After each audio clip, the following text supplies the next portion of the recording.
Bueno, el día de antier se realizó la presentación del libro Fabricación de Ricardo Rafael. Tenía pendiente hacer todavía el comentario, pero bueno, eh, de momento haré una opinión general, digamos, de lo que fue la presentación del libro, y ya después haré de manera mucho más particular, ¿no?, el análisis del libro, puntualmente de Fabricación de Ricardo. Creo que fue un evento muy importante, muy necesario. Afortunadamente los organizadores tuvieron esta iniciativa de poder presentar el libro en este formato. Hubo pues la presencia de diversos personajes importantes en la presentación del libro, tanto los organizadores como los presentadores pues estuvieron compartiendo puntos de vista, creo yo, muy relevantes. Entre ellos estuvo, además de Ricardo, por supuesto, Javier Corral, estuvo también Vanessa Romero, y pues se les agradece mucho, insisto, que estas tres figuras se hayan reunido, cada una pues con papeles hoy activos en el área política, en sus respectivas trincheras, con sus respectivas historias, pero al final en este punto de encuentro importante con la presentación del libro de Ricardo, que básicamente, digamos, es la parte más importante sobre lo que se habló, y que parte de esa relevancia tiene que ser compartida, porque pues básicamente de nada serviría que el libro fuera pues una gran aportación si al final el contenido, y entendiendo también que no es precisamente un país de lectores, pues al final no pueda llegar o tener un mayor alcance, ¿no?, hacia la sociedad en general. Entonces creo que estas iniciativas, ¿no?, de la presentación del libro, de un libro tan importante para la época, no solo hacia atrás, sino hacia adelante, y en lo que estamos viviendo justo hoy, que incluso implica el tema de la reforma judicial, que bueno, ya es constitucional, y que de hecho pues ya están a la vuelta de la esquina las elecciones el 1 de junio, ¿no? Entonces, bueno, en términos generales creo que fue una gran presentación. Esto se debió, insisto, a estos tres personajes, estas tres figuras importantes que creo que hicieron una muy buena sinergia. Como que nos quería llover, y sí se asustaron algunos con la lluvia, pero afortunadamente todavía al final quedaron personas escuchando, pues digamos, la presentación del libro, que nos quedamos básicamente de inicio a fin, que un par de gotas no fueron suficientes para asustarnos. Pero bueno, en términos generales se habló, por supuesto, del contenido del libro de Fabricación. Ricardo Rafael compartió sus perspectivas, sus sentires respecto tanto a la pues redacción y publicación de su obra, así como pues del contenido mismo, ¿no? Porque pues al final Ricardo no deja de ser pues un escritor, y pues este proceso creativo pues también lo compartió, ¿no? Dio algún par de datos, por ejemplo, que la pandemia de alguna manera le ayudó, le incentivó para poder enfocarse en esta revisión bibliográfica tan extensa, ¿no?, que tuvo que haber realizado para pues hacer este conglomerado, esta especie de investigación, que al final es un libro, pero que creo que es una parte medular, ¿no?, del propio libro, que tenga una investigación tan extensa, tan exhaustiva, que él mismo comenta, ¿no? Él mismo reconoce que ya había trabajos anteriores, pero no con esa profundidad, con esa recabación, recopilación, con ese conglomerado, con esa pues sí, investigación exhaustiva de todo tipo de documentos y evidencias que pudiesen permitir pues toda esta recopilación de testimonios. Él habla que prácticamente cada testimonio de lo que hay en el libro pues está documentado. Entonces estamos hablando de un libro sumamente documentado, lo cual creo que sí es relevante mencionar, porque muchas veces se venden libros, sobre todo de esta índole o de estas líneas, que no precisamente están basados en investigación, ni en documentos, ni en evidencias, ¿no? Entonces, por momentos terminan siendo más bien novelas, ficciones, ¿no? Que pues están un tanto alejadas de la realidad, o que están ahí en un punto intermedio entre ficción y verdad. En el caso del libro de Ricardo Rafael no es el caso, no es un caso que está bien documentado, que está bien redactado. Yo ya estoy por terminar el libro, por eso es que de momento hablaré un poco en este momento de la presentación, para después pasar ya a hacer un análisis ya más preciso sobre lo que me pareció el libro de fabricación. Pero sí es bien importante hacer estas distinciones inicialmente, ¿no? Porque insisto que muchas veces, pues ya entre tantos autores, entre tantos libros, por momentos olvidamos que la metodología, no solo en términos de la ciencia, sino incluso en los literarios, en el periodismo, por eso es que incluso se ha llegado a distinguir, ¿no? El periodismo y el periodismo de investigación, pues son dos metodologías, ¿no? Desafortunadamente sí creo que estamos en épocas en donde hasta el mismo periodismo más básico se está desvirtuando y distorsionando, al grado de que por momentos el periodismo parece un periodismo de tipo de espectáculos, ¿no? De chismes, de mentiras, de distorsiones, de fake news. Y pues eso no es el periodismo, ¿no? Ni siquiera el más básico. Ya no hablemos de investigación. Al final, pues realmente el periodismo de investigación tiene una especie de método muy similar o equivalente al de la ciencia, ¿no? Es esta cuestión de observar, de llevar una hipótesis, de llevar una especie de análisis, observaciones, resultados, conclusiones, en fin, ¿no? O sea, más o menos es una metodología similar a la de la ciencia. Desafortunadamente, muchas veces se ve que los que se llegan a autodenominar periodistas pues no siguen de manera rigurosa, ¿no? Como decía, yo ya llevo prácticamente casi ya terminado el libro de fabricación. Lo compré una semana aproximadamente después de su lanzamiento. Alcancé una unidad porque ya la tenían agotada en esta tienda de los buitos, ¿no? De los búhos. Se está vendiendo demasiado. De hecho, nada más en la presentación se compraron muchísimos libros. Pero bueno, insisto, pues ya estoy casi por terminarlo. Una vez terminado, pues pasaré a hacer el análisis puntual del contenido. Pero hasta donde llevo, la verdad es que puedo decir que es un libro muy interesante, ¿no? De inicio a fin. Puedo decir que además tiene muy buen ritmo, ¿no? O sea, es un ritmo bastante amigable. De hecho, es un ritmo que te atrae y que te atrapa. Hay libros que no tienen ese ritmo, o no tienen al menos ese anzuelo inicial para que tú puedas empezarlo y no abandonarlo a la mitad o al cuarto, ¿no? Del libro, que ya muchos se rinden y dicen, no, sabes qué, mejor me paso a leer a quien tú quieras, pero esto ya no, ¿no? Entonces,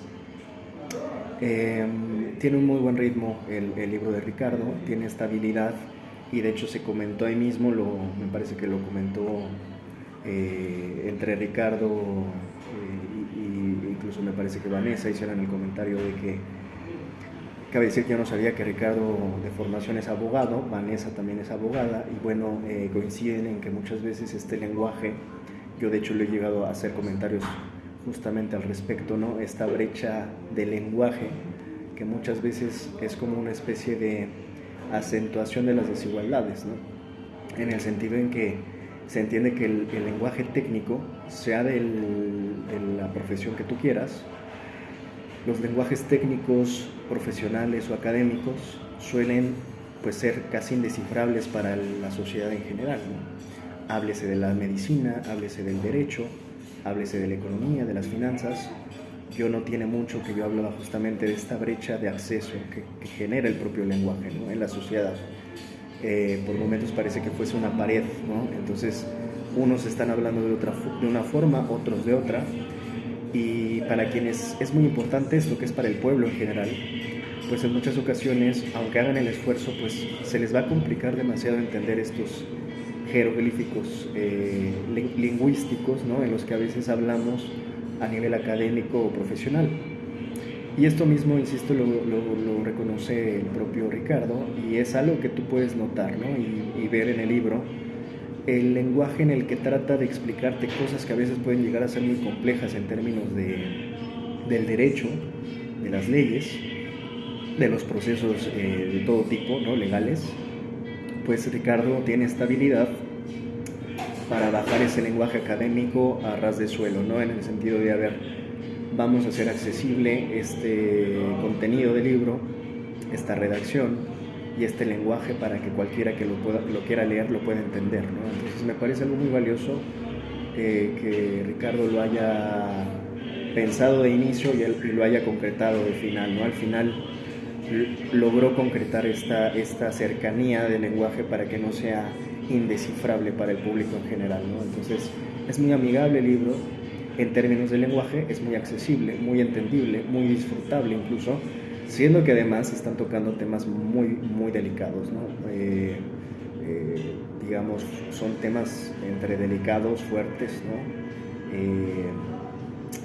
Hay mucha dolor, hay temas escabrosos, pero insisto, al final tiene una habilidad Ricardo para presentarlo de manera honesta pero entendible, ¿no?, sin suavizar. Eso también me agrada, ¿no?, que no se ven intentos como de suavizar nada, te dice tal cual fueron las cosas de manera accesible, entendible, digerible, e insisto, además con un muy buen ritmo, ¿no?, un ritmo que no te aburre, un ritmo que te mantiene queriendo leer más. Me gusta mucho cómo es que dividió los capítulos por momentos.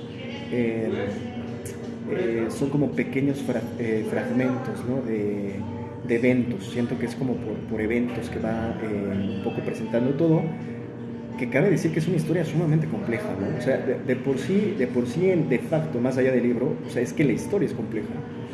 Entonces, como que alguien justamente tenía que llegar a desmenuzarla. Yo la veo en un símil como una especie de bola de estambre, ¿no? Y al final alguien tenía que llegar a decir, bueno, esta es la línea después de desenredar toda la bola de estambre, ¿no? Porque al final eso es la historia en esencia, no es un entramado, un enredado bastante complicado de entender si no vas pues sumando una pieza, luego otra y al final armando pues esta especie de rompecabezas. Ricardo, en muchas ocasiones he visto tanto en sus presentaciones en medios como pues ahora en vivo, ¿no?, que lo vi, que lo saludé. Es muy común que Ricardo hable cuando presenta su obra de fabricación, que él en gran medida ve a fabricación en una especie de metáfora como un mural, ¿no? Ustedes pueden corroborarlo, él lo dice reiteradamente, que al final para él este libro de fabricación es como un mural de una época que de alguna manera pues representa, ¿no?, todo este entramado, como yo decía, tan complicado que es pues el sistema de justicia en México, con cada una de sus partes, que al final pues cada una de estas partes es corrupta y al final pues es un gran cúmulo de corrupción que termina, digamos que en esta punta de iceberg, como en casos Wallace. Pero él también habla, y coincido mucho con su visión, de que así como el caso Wallace, hay otros casos que pues pueden llegar a definir históricamente esta corrupción sistemática en la que hemos vivido en nuestro país. Y lo estoy parafraseando porque esto es pues una opinión de Ricardo, espero no ser impreciso, pero más o menos habla por ejemplo del caso Wallace, del caso Ayotzinapa. No recuerdo cuál era el otro, no recuerdo si es Acteal o uno de estos, pero pues justo dice, es que al final tú haces esta suma de casos y al final te dan como todo el panorama completo y justo dice que uno, pues claramente de los más relevantes, pues es el caso Wallace, para terminar de entender pues todas estas pues fallas, digamos, del sistema, ¿no? Sobre todo el sistema de justicia, ¿no? Esta dificultad para que cada caso de injusticia se le pueda aplicar la ley y que no queden casos corruptos, casos de corrupción impunes, pues es algo que desafortunadamente no se ha logrado, ¿no?, en nuestro país. Entonces, él habla mucho de este concepto del mural, ¿no? Y pues yo agregaría o coincidiría, ahora que lo estoy leyendo, que pues para mi gusto es un mural y ese mural lo podríamos convertir fácilmente en un rompecabezas, porque insisto, o sea, son muchas piezas, ¿no?, en este entramado, en este enredado de evento por evento, y al final pues hacía falta una mente con las ganas y el interés de Ricardo para que juntara pieza por pieza y fuera poniendo, bueno, una por aquí, otra por acá, y bueno, al final las juntamos todas y creo yo queda en el resultado final pues este libro de fabricación. No es un caso sencillo, ¿no?, para entender a la primera. Creo que también Ricardo como que tuvo esta sensibilidad para detectar que dentro de sus entrevistas, porque cabe decir que antes del propio libro de fabricación, él mismo llegó a entrevistar a la propia Isabel Miranda de Wallace, así como a Guadalupe Lizárraga, en fin, él en su programa de Espiral, que cabe decir que yo confieso que de hecho ahí es donde yo conocí a Ricardo hace muchos años, yo veía su programa y pues hasta la fecha me parece uno de los mejores programas que hemos tenido, muy interesante, temas muy relevantes, y dentro de esos episodios pues estuvieron estos, ¿no?, donde él mismo llegó a entrevistar a las protagonistas, digamos, algunas de las protagonistas, incluida la misma Isabel Miranda, ¿no? Entonces, pues al final se ve que Ricardo tuvo esta como cosquilla, ¿no?, como este instinto de detectar que algo no olía bien, algo no andaba bien, algo no cuadraba, y al final pues se dedicó a cuadrarlo, y al final pues el resultado es este gran libro que se llama Fabricación, que yo sí creo que es una lectura obligatoria para todo ciudadano mexicano que quiere estar informado, ¿no?, que quiere entender pues no solo el caso Wallace, porque aquí el tema, y creo que lo insiste muy bien Ricardo, ¿no?, o sea, es que esto no nada más te va a explicar lo que pasó con Wallace, es que esto puede aplicar para cualquier otro caso, o sea, porque al final, en el fondo del tema, hay un modus operandi sistemático, que es el que yo, pues así lo defino, ¿no?, o sea, el tema no es Wallace, el tema es que hay un modus operandi sistemático de cómo se llegó a utilizar, y todavía se sigue utilizando, al Estado mexicano como un arma, y esto lo dice él, ¿no?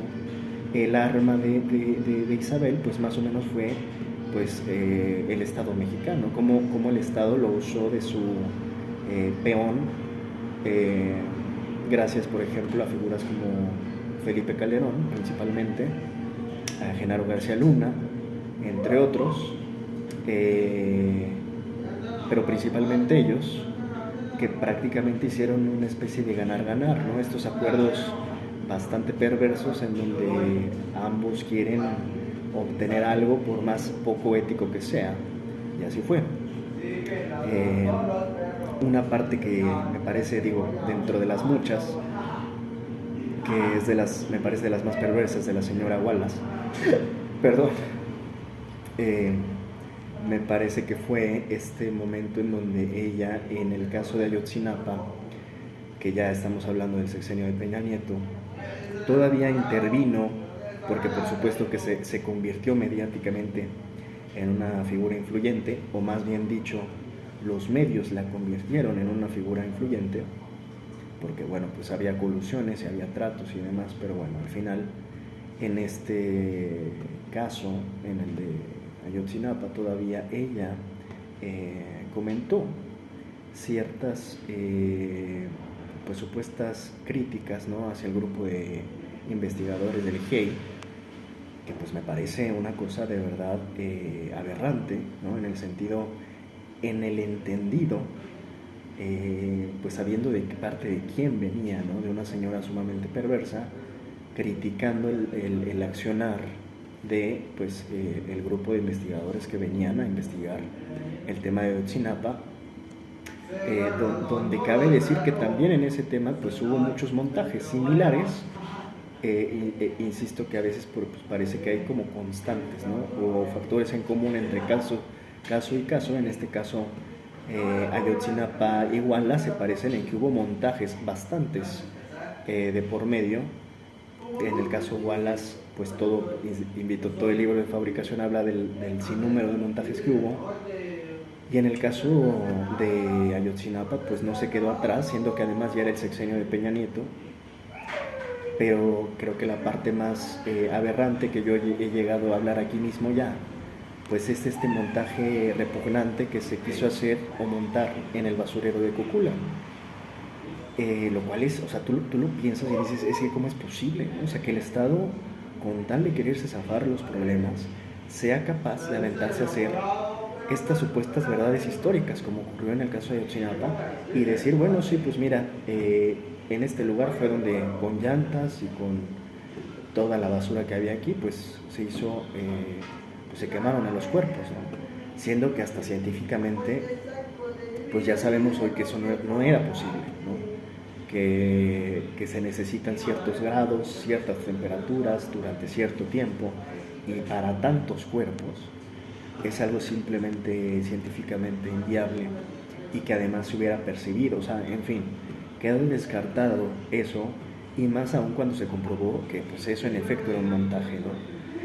Entonces son ese tipo de aberraciones, ¿no? Que por momentos creo que también la sociedad tiene un papel que no ha querido tomar, ¿no? De involucrarse más en decir, a ver, como sociedad nos tenemos que involucrar más, ¿no? Tampoco podemos estar confiando todo el tiempo en el actuar político, pero también desafortunadamente los políticos actúan como quieren, porque la gente no se involucra, ¿no? Y la gente también creo que tiene una exigencia muy baja, ¿no? una vara de exigencia muy baja sobre lo que dan los políticos. El ciudadano promedio dice, bueno, eso es lo que me da el político, yo lo acepto.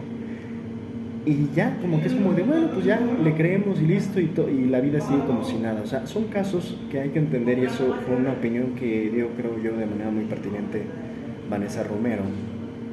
Al final, ella lo dijo en la presentación, hay que entender que cuando leemos estas cosas uno tiene que medio proyectarse y vislumbrarse que al final, cualquier día, uno de nosotros podría ser esas víctimas, ¿no? O sea, al final no estamos exentos de que seamos nosotros los que un día estemos en un libro de este tipo, ¿no? Como víctimas, ¿no? Hablando como víctimas o siendo víctimas. Entonces, no podemos confiarnos, ¿no? En pensar de que, bueno, eso nunca me va a pasar. Y también invitaría la empatía. El propio Ricardo en su libro lo hace. Es que hay que pensarlo en esas dos líneas, ¿no? O sea, creo que no son mutuamente excluyentes. Primero que nada, lo que decía Vanessa, es que eso que les pasó a estas víctimas, por ejemplo, pues un día nos podría pasar a nosotros. Eso por un lado, pero también por el otro, oye, pero no importa que no nos pase. O sea, por tantita empatía ciudadana, social, humana, hay que tratar de cuidarnos los unos con los otros. O sea, en el sentido, a ver, si ocurre un caso como el de Ayotzinapa, yo diría, bueno, pero es que qué clase de persona insensible e indolente, por más que no conozcas a los 43, no sepas ni sus caras ni sus nombres, es que te tiene que doler, porque creo que somos humanos, ¿no? Más allá de ciudadanos, más allá de mexicanos, somos humanos, y no podríamos dejar de decir, ay, bueno, es que pues ya que les pase, ni eran mi familia, ni eran mis amigos, ni los conozco y me da igual. Porque creo que esa es una trampa también social, y en eso sí siento que les ha faltado ahondar o comentar al respecto. Yo creo que también, así como los políticos, como todo el aparato del sistema que está fallando, que hay muchos corruptos y miserables dentro, creo que también la sociedad es cómplice, ¿no? Yo sí creo que también dentro de estos culpables también está la sociedad, ¿no? También dentro de estos insensibles, indolentes, apáticos, está la sociedad. Y sí creo que la sociedad se ha vuelto muy insensible. Ya esto es una línea larga, ¿no? De que llevamos muchas décadas que la sociedad mexicana se desapegó por completo. Y ya no hablo de la política, hablo de lo que nos duele, ¿no? De lo que le cae en la sociedad encima. La sociedad mexicana se ha divorciado prácticamente de su propio destino. Y eso creo que también le carga una culpa importante a la sociedad mexicana en general, de no, insisto, involucrarse más, participar más, reclamar más, exigir más, o sea, de no unirse, de no organizarse para hacer exigencias personales comunes o comunes personales, ¿no? O sea, hacer comunidad. Y creo que es un camino que nos falta todavía aprender a recorrer, porque yo creo que ni siquiera lo hemos terminado de iniciar, ¿no? Realmente creo que estamos en una sociedad donde mientras a mí no me pase, yo no me muevo, mientras a mí no me pase, yo no muevo un dedo, y ahora sí que sálvese quien pueda, ¿no? Y es por eso que también llegamos a estos problemas tan complejos en términos de violencia y seguridad, donde terminamos viviendo en tierras de nadie, porque tampoco nadie se quiere responsabilizar, ¿no? Y porque no hay unidad, y porque no hay, insisto, comunidad, ¿no? En el fondo. Ahora esto curiosamente tiene también mucho que ver, irónicamente, con el tema, buenas noches, con el tema de pues lo que ya está prácticamente a la vuelta de la esquina, ¿no? Que es pues la reforma judicial. O sea, yo creo que este tema del involucramiento social hoy más que nunca es sumamente relevante en el contexto en el que estamos hoy, ¿no? ¿Cuál es este contexto? Pues que se está reformando, está ese proceso ya iniciado, se está reformando al Poder Judicial. Con ello vienen muchos cambios muy radicales, ya haré un comentario al respecto específico de este tema, pero sí lo quiero ligar a lo que estoy hablando porque, a ver, creo que la sociedad por momentos espera que el político lo haga todo y el ciudadano espere sentado muy cómodamente desde sus butacas, ¿no? No es así. O sea, y por supuesto que ahora va a haber exigencias de, uy, es que eso les salió mal, uy, es que ahí hay 10 errores. O sea, hay que entender que cualquier tipo de proceso del que tú quieras va a haber errores y va a haber áreas de mejora. Y además este no es un proceso menor, ¿no? Es inédito. Me parece que de hecho es uno de los pioneros en el mundo que por primera vez se va a intentar un nuevo modelo, ¿no? de sistema de justicia. Por supuesto tiene pros y contras, ya en muchas mesas de debate se han llegado a comentar, muchos especialistas en los temas han llegado a compartir sus visiones y perspectivas, insisto en esto como de riesgos, amenazas, oportunidades, pros y contras al final, pero lo que hay que entender es que es un proceso, ¿no? Aquellos que quieran estar buscando perfección, bueno, pues de entrada entender que la vida no funciona así, ¿no? La vida no funciona todo perfecto, en el mundo no funciona nada perfecto, pues esto no es la excepción, ¿no? O sea, al final es un proceso, al final habrá una curva de aprendizaje, llevará tiempo también consolidarlo, terminar de consolidarlo, para que ya empiece a ser funcional en ese sentido, pero de momento no estamos a esas alturas, de momento hay que entender que estamos en el inicio del proceso, y ese inicio del proceso pues es, insisto,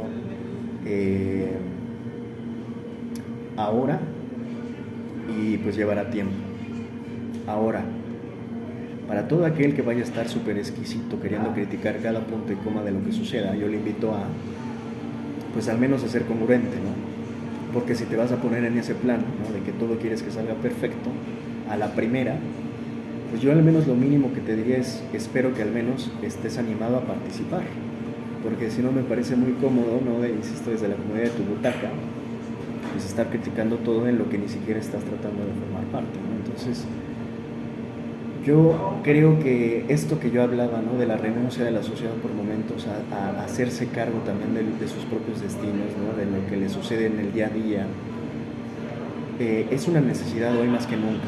O sea, la sociedad tiene que estar involucrada, y en este proceso que se avecina de la elección de jueces, en verdad yo espero que la sociedad entienda, ¿no?, la magnitud y la relevancia de este proceso, o sea, de lo que está en juego, y también entienda, y creo que justo en eso ayuda mucho Fabricación de Ricardo Rafael, entienda de dónde venimos y hacia dónde al menos estamos intentando ir, o sea, que obviamente es hacia un mejoramiento de la aplicación de la justicia en nuestro país. Obviamente todos estamos en esa idea, no estamos buscando aquí que ahora sí que ir de mal en peor, no estamos aquí buscando que con esto ahora empeore, no.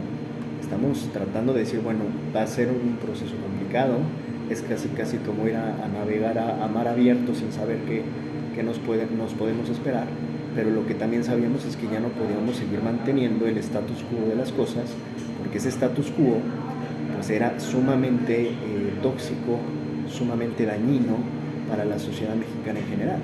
O sea, esa es una verdad que incluso aquellos que siguen criticando la reforma reconocían que no funcionaba, pero aquí el tema es que tampoco como que daban muchas opciones de, bueno, entonces, ¿qué hacemos? Creo que los más pragmáticos entendimos de, a ver, no sabemos, estamos en eso, estamos planeando, pero lo que sí sabemos es que ya no podemos mantener pues a una Norma Piña, por ejemplo, ¿no? Entre otras muchos jueces y ministros y magistrados, que insisto, digo, está el caso, ya recuerdo cuál era uno de los 3 casos, hasta ahora me vino a la mente, Ricardo Rafael comenta que los 3 casos que él considera es el de Casé, que de hecho ahora lo iba a mencionar, ¿no?, que es otro de estos grandes casos donde los jueces pues también están implicados, ¿no? Pero entonces Ricardo comenta, digo, ya no era Acteal, que yo decía hace unos minutos, son 3 casos los que comenta Ricardo Rafael que de alguna manera dan esta fotografía, ¿no?, a grandes rasgos. Es el caso Casé, es el de Ayotzinapa, y él mismo dice, y de hecho estaré subiendo algunos de sus comentarios para no parafrasearlo mal ni citarlo mal, pero él dice más o menos que entre esos 2 está, o él considera que está el caso de Isabel Miranda de Wallace, ¿no? Y tú con esos 3 casos, y coincido que creo que sí son de los más emblemáticos, sobre todo en términos de la alta corrupción y la alta impunidad que representan en nuestro sistema mexicano, pues son este mural, ¿no?, de alguna manera, como él lo comenta. Yo coincido, no es una fotografía grande que te puede más o menos decir, es que esto está fallando, el sistema, y por ende de manera sistemática está fallando el sistema de justicia. Y tú con esos 3 casos realmente de estudio, sí puedes llegar a entender de manera muy profunda justamente eso, ¿no?, las profundidades de las fallas, más allá de las formas, los fondos, ¿no? O sea, ¿cuál es el fondo de esto? Y al final vas a ver que pues trastoca de alguna manera a muchas figuras, a muchas autoridades, instituciones, y que prácticamente nadie se salva, o sea, nadie queda exento, desde lo más general hasta lo más particular, ¿no?, de arriba abajo y de abajo arriba. Entonces, de manera transversal, o sea, te habla justamente de una, no sé si aventarme a decir que confirma de alguna manera parcialmente lo que es el Estado fallido mexicano, donde no funciona, pero pues sí, o sea, son fallas estructurales, no sistemáticas, que nos han alejado durante décadas del acceso a la justicia y nos han acercado más bien a repetir prácticas casi de manera cíclica, rutinaria, constante, pues de corrupción e impunidad, ¿no?, que al final, insisto, pues los que la han pagado más caro pues siempre son los mismos, ¿no?, los de abajo, los ciudadanos, los que están encarcelados de manera injusta, los que les sembraron evidencias para meterlos injustamente a la cárcel, los que están en la cárcel sin merecer estar en la cárcel, y los que están afuera de la cárcel mereciendo estar dentro de la cárcel, ¿no? O sea, esa al final creo que es como la síntesis más práctica de lo que es la injusticia mexicana, ¿no?, que tienes a inocentes en las cárceles y que tienes a su vez culpables fuera de las cárceles. O sea, eso es muy amargo, ¿no?, es un trago muy amargo, muy doloroso, es topar directo contra pared. Es un trago que por momentos nadie quiere terminar de tomar porque te deja un mal sabor de boca, y por momentos creo que justamente por no quererlo ver o no querer dar ese trago, pues muchas veces el mexicano no quiere ver, se tapa los ojos, cierra los ojos y dice, bueno, voy a hacer como que no pasa nada, y está en esta negación constante, ¿no? De querer decir, bueno, si no lo veo no sucede, y no es así, desafortunadamente sucede, sea que lo quieras ver o no, sucede. Entonces lo que yo recomiendo es, hay que empezar a enfrentar el problema, encararlo de frente, verlo a los ojos, no tenerle miedo. El propio Ricardo habló sobre el miedo, le preguntó por ahí Javier Corral, ¿no?, si él tenía, entendiendo que, bueno, Wallace es una ficha. Si yo podría definir a Wallace, podría decir que una palabra que le queda, creo, como anillo al dedo, es maquiavélica, ¿no? Es una señora maquiavélica, perversa y maquiavélica. Y pues Ricardo respondía a esta pregunta que le hacía Corral, de si él tenía miedo por estarse enfrentando a esta señora. Pues él mismo, creo que de manera muy sensible, inteligente, humana, les dijo que por supuesto que sí, pero también entendía que en el fondo el miedo pues es algo de lo que ellos mismos se aprovechan. Llámese Wallace o cualquier otro victimario, ¿no? Y que lo que pues hay que superar en sociedad, y tiene razón Ricardo, pues es el miedo, ¿no? Hay que superarlo. Y no permitir que ese miedo nos imposibilite, ¿no? nos abrume tanto que nos deje inmóviles, porque creo que sí, sistemáticamente también se han aprovechado de eso, ¿no? del estado de shock. Es más, por momentos creo que hasta ellos mismos planeadamente, incluso hasta en la época de Calderón, eso es innegable, el estado de shock parece que estuvo planificado, ¿no? En este sentido justo de llevarle miedo a la gente, para no querer hablar, para no alzar la voz, para mantenerte callado. Un estado de shock mentalmente dañino para la sociedad. E insisto, al final creo que muchas veces la sociedad cae en esta trampa, tanto del miedo como de la inacción, de no querer hacer nada, de no, como que cerrar los ojos y decir, todo está bien, no pasa nada, y al final pues sí está pasando. Y al final, insisto, no podemos vivir en negación toda la vida. Y al final, pues un día, esperemos nunca, nos toque este tipo de abusos en persona, o vivirlos en carne propia, porque pues insisto, muchas veces vemos estos casos como muy lejanos, cuando pues, realmente se puede decir están a la vuelta de la esquina, ¿no? Entonces yo lo que digo es, a ver, vamos a empezar a agarrar el toro por los cuernos, a ver a los ojos los problemas, a encararlos. Y bueno, termino este comentario justo hablando de cómo o con qué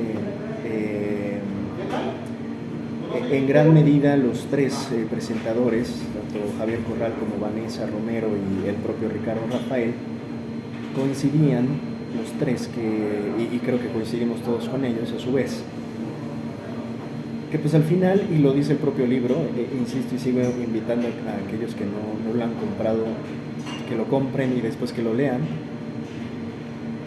coincidían los tres en que de alguna manera vivimos engañados, ¿no? Insisto que esto mismo lo plantea el propio Ricardo en el libro, ¿no? Esto de que él mismo se la creyó, vamos a decir, se creyó la mentira, y pues al final, insisto, Javier Corral dijo lo mismo, y Vanessa Romero lo propio, ¿no? Entonces, al final creo que todos en sociedad de alguna manera caímos en esa trampa, caímos en esa gran farsa, ¿no?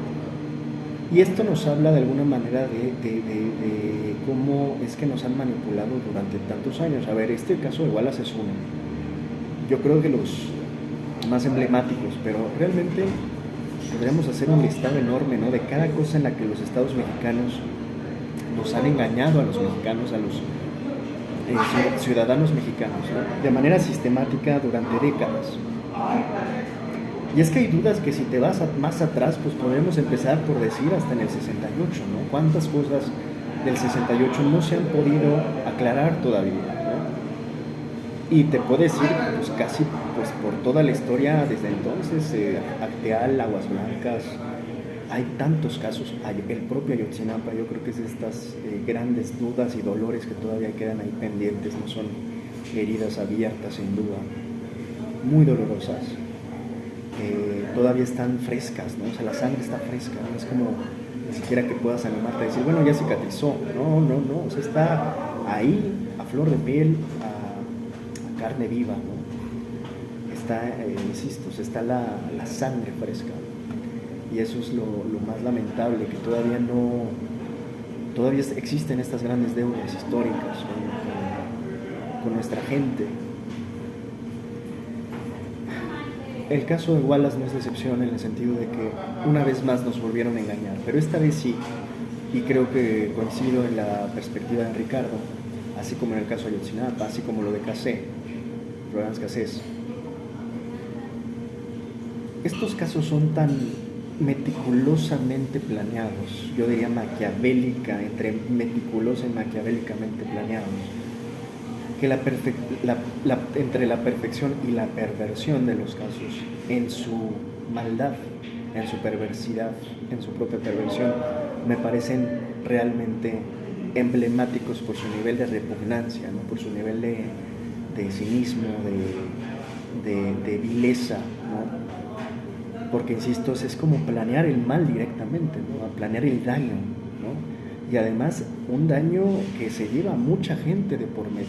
Hasta la fecha todavía hay quien sufre y quien sigue siendo víctima hoy, en tiempo real, de estos casos, ¿no? De cualquiera de estos. Apenas recordaba justamente ahora que van a extraditar a Andrés Roemer, pues yo decía, oye, Israel, pues muchas gracias por mandarnos a pero pues ya si no es mucha molestia, mándanos por ahí también a Tomás Herón, ¿no? Ya que andas extraditando a mexicanos corruptos y perversos, pues de una vez, ¿no? Que me los mandas en paquete para ahorrar en paquetería, no sé si los manden por FedEx, DHL o dónde, pero pues por donde quieras, pero mándanos en combo, ¿no? Un 2x1, a ver si anda de buenas el Estado de Israel, para extraditar a todos los mexicanos corruptos, que generalmente pues es como Estados Unidos, ¿no? Muchas veces lo ocupan de manera muy políticamente astuta para sus propios intereses, pero bueno.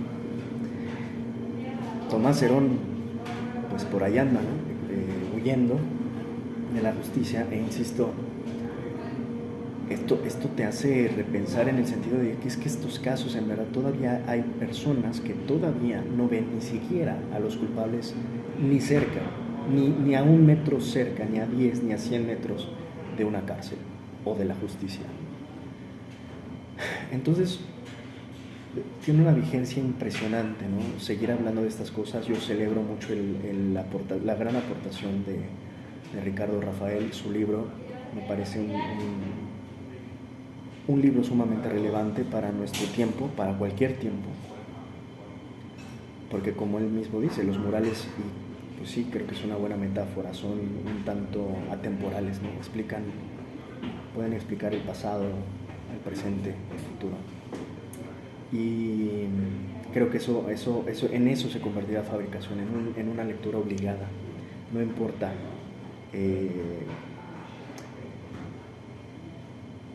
cualquier ciudadano mexicano mínimamente informado tiene que pues hacerse cargo un poco de esa responsabilidad ciudadana también, que es fundamental, que no podemos renunciar del todo, al menos a informarnos, porque si ya renunciamos en eso, pues bueno, ya no queda nada.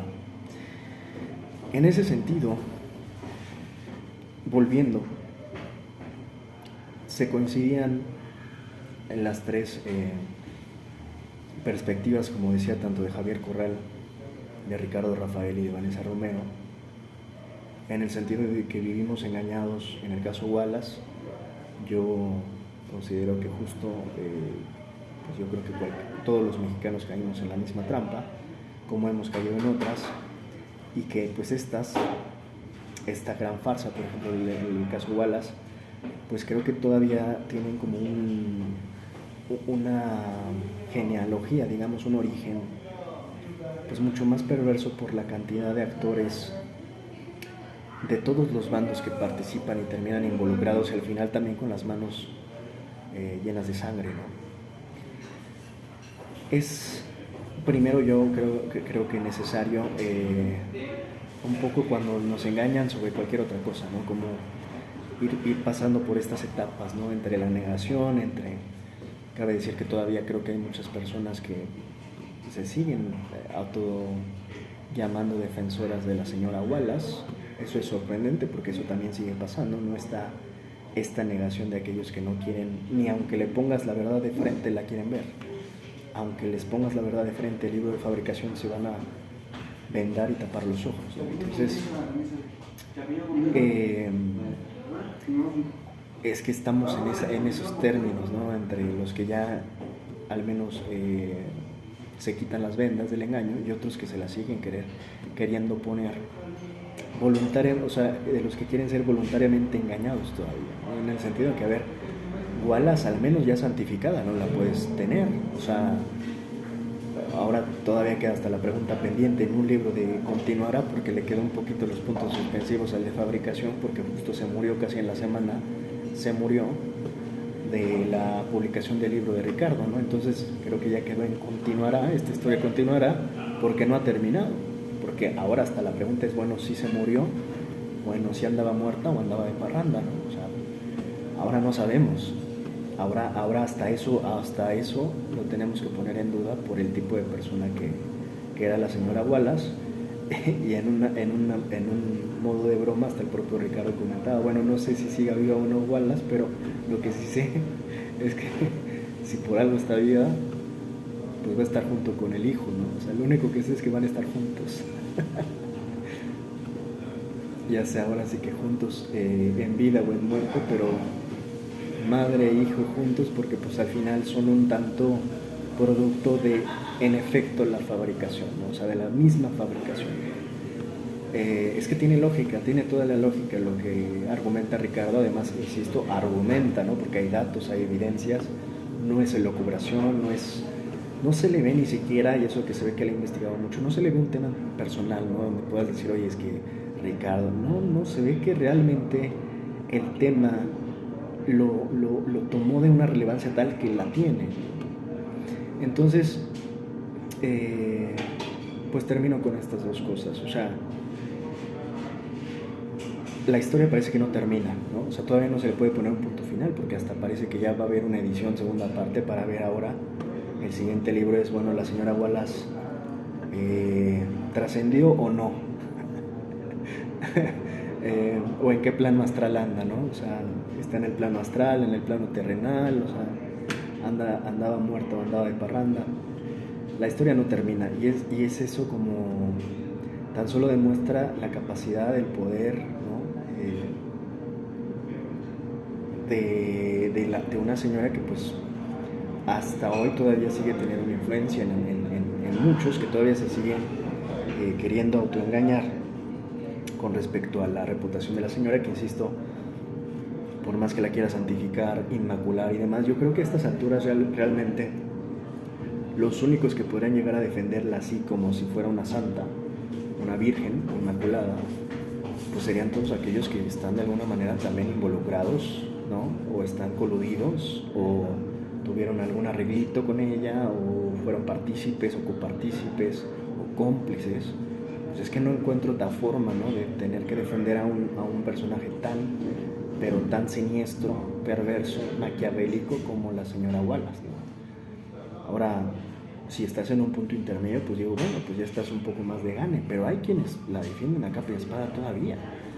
Por ahí está el señor Ciro Gómez Leiva, ¿no? Que casi le hace un homenaje y le hace un mole y un corrido, un arroz con mole casi, a la señora Wallace, que insisto, lo único que me hace preguntar es ¿qué le debe Ciro Gómez Leiva a una Isabel Miranda de Wallace? O sea, ¿qué tanto se deben entre sí mismos, ¿no? Como para tener que caer en ese nivel de cinismo. Por ahí alcancé a leer también la redacción muy interesante de Vanessa Romero en El País.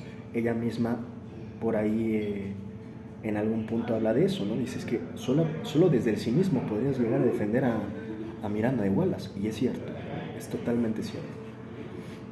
Entonces, bueno, termino en estas dos perspectivas. Primero que, pues sí, caímos en la trampa y en la gran farsa. Ahora, algunos están en negación, otros en el autoengaño, algunos un poco ya nos quitamos las vendas gracias a muchos investigadores, periodistas serios, que pues nos han quitado las vendas gracias a su trabajo, a su valentía. Y finalmente pues esto, ¿no? O sea, creo que queramos o no vamos a tener una especie de disonancia cognitiva, porque a ninguno de nosotros nos gusta ser engañados, ¿no? Ni caer en trampas y en farsas y en estafas.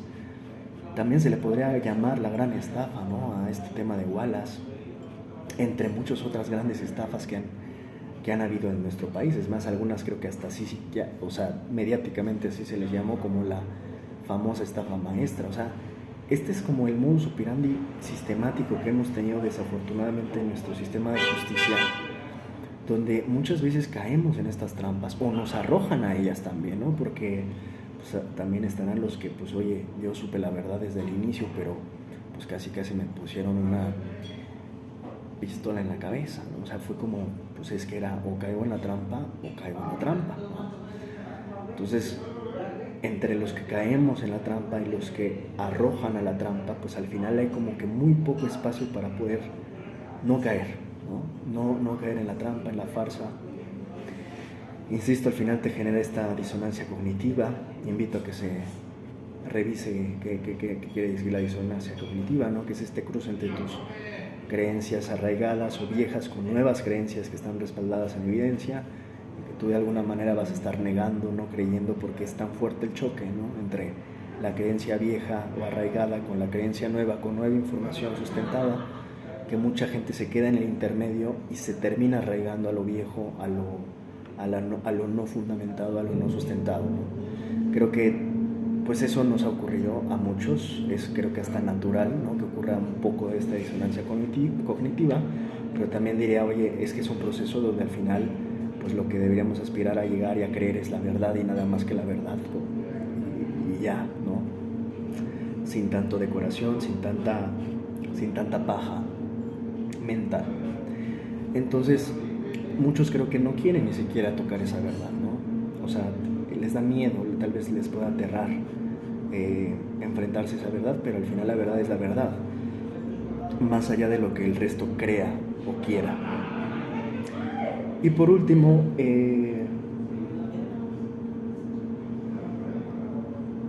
creo que el libro, el título del libro que eligió Ricardo me parece muy adecuado, muy oportuno. Fabricación. Recién estuve volviendo a escuchar la entrevista, un par de las entrevistas que realiza en Espiral, y él mismo dice recurrentemente y reiteradamente esta palabra, ¿no? Fabricación, fabricado. Creo que fue una excelente elección, ¿no? O sea, elegir fabricación. Además creo que esta palabra, que bueno, es una palabra, pero que tuvo esta capacidad sintética, Ricardo, para elegir la que creo que quedaba tailor-made, ¿no? Como el anillo al dedo para la historia tan compleja, insisto, en el entramado, el enredado, el revoltijo, la bola de estambre esta, ¿no? Que al final alguien tenía que enredar. Creo que le queda muy bien en el bautizo a esta historia la palabra fabricación, porque justo además creo que ese nombre y esa palabra no se limita a esta historia, que es lo que insiste mucho Ricardo, ¿no? Que no es su intención. Y creo que esta palabra justo hace que no se limite, ¿no? O sea, se concreta eso. Ya no se limita a la historia de Wallace, es que es el modus operandi sistemático en sí. La fabricación sistemática de la ley, ya sea del uso de la ley, ya sea a favor o en contra, ¿no? Ya sea para crear víctimas o victimarios, dependiendo del caso, pero en ese sentido se apunta, ¿no? O sea, para un lado a veces se fabrica para crear víctimas, del otro victimarios, y así estamos como en esta espiral.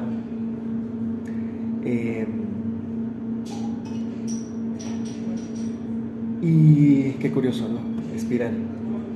Es una espiral, es como un círculo vicioso. Y creo que permite justamente el hecho de que se titule así, primeramente definir muy bien, creo, la historia revuelta de lo que fue el caso Wallace. Y es que es tan revuelta que en verdad, o sea, las dudas empiezan hasta para saber cómo se llama la señora, imagínense, ¿no? Empieza con la famosa gota de sangre que narra Ricardo. O sea, es que solo imagínense que hasta dentro de las primeras cosas que hay que preguntarse, si de entrada se llama Isabel Miranda de Wallace, si el hijo, no les quiero spoilear demasiado, pero si el hijo, cómo se llama y el padre, ahora sí que padre de quién es, o iba a decir de parte de quién, aquí es de padre de quién es, de padre de quién es el hijo, ¿no? O sea, no les spoileo más, pero es una historia muy, muy interesante, que afortunadamente, insisto, creo que narra y explica perfectamente Ricardo Rafael, y que además, como broche de oro, yo diría, por ahí se podría empezar, pero yo creo que ahí, ese para mí fue el broche de oro, es en realidad el nombre del libro. O sea, es creo yo muy preciso, muy atinado, muy puntual, y de una historia, insisto, tan enmarañada, llena de telarañas, que insisto, que tienes que ir así como quitando cosas y usando datos para, o sea, eso es creo que también muy valioso, como empecé hablando, ¿no? O sea, que se utiliza evidencias, datos, documentos para quitar esas telarañas y desenmarañar todo esto. Al final, dentro de todo de este revoltijo y esta complejidad, pues Ricardo tuvo la habilidad, la buena habilidad de síntesis de, en una sola palabra, sintetizar todo en Fabricación. Gran título de libro, gran libro, librazo. Recomiendo ampliamente que lo lean, que se informen, que participen. Insisto, esto creo que además a futuro y a presente de lo que viene apenas el 1 de junio, es sumamente relevante entender esto, para también entender un poco de las causas por las cuales tal vez muchos todavía no terminan de entender, ¿no? ¿Por qué tanta lata, tanta molestia por querer reformar un poder judicial? Bueno, pues es que pues es dentro de este engranaje, porque yo lo vería como una especie de engranaje muy complejo, pues dentro de este engranaje una de las piezas fundamentales para la impartición de justicia, que no estaban impartiendo justicia, sino al contrario, más bien que parecían impartidoras de corrupción e impunidad, pues era por supuesto el Poder Judicial mexicano. Entonces, tener el contexto previo, el antecedente, ¿no?, de Fabricación, yo recomendaría, ojalá lo puedan leer antes, todavía están a tiempo, tienen un mes. Son 500 páginas, 500 y cacho páginas. Ahora que saludé a Ricardo, vio que justo iba como en la 314, me parece. Me dice, aquí te dejo, porque ya vi que ibas en esta. Muy amable Ricardo, la verdad es que es un gran, fuera de lo gran profesionista, gran, yo no, insisto, no sabía que era abogado, gran periodista, gran comunicador. Ricardo es un gran ser humano, o sea, son cosas son de esas cosas que al menos yo se puedo decir que tengo esa habilidad, ¿no? Para a veces saber, en el simple momento de estar con una persona, a ver cómo se expresa o estar de cerca, darte cuenta, ¿no?, de que realmente son buenas personas. Ricardo es un gran ser humano, además de que es un gran profesionista, un gran periodista, y pues todo el apoyo para Ricardo, también todo el agradecimiento social que le debemos por este tipo de esfuerzos. Enhorabuena, y ojalá también más periodistas con esta valentía y con este rigor, con esta calidad que tiene Ricardo Rafael para ser periodista y publicar este tipo de obras, pues ojalá, ¿no? Creo que también es una invitación para que el resto, y hasta me incluyo yo también por supuesto, pues hagamos lo propio desde nuestras trincheras, de nuestras posibilidades, y como ciudadanos mexicanos pues hagamos lo que esté dentro de nuestras manos y fuera de nuestras manos también, para hacer de nuestra casa, que es este país, un mejor país, un mejor México, más allá de discursos, más allá de clichés, ¿no? Que en verdad convirtamos este país en un mejor país desde hoy. Espero que les haya gustado mi testimonio, mi experiencia de lo que viví en la presentación del libro de Fabricación. Y bueno, pues insisto que ya en su momento, terminado el libro, haré ya el análisis puntualmente del libro, que esto, de hecho, apenas fue el inicio, ¿no? Muchas gracias.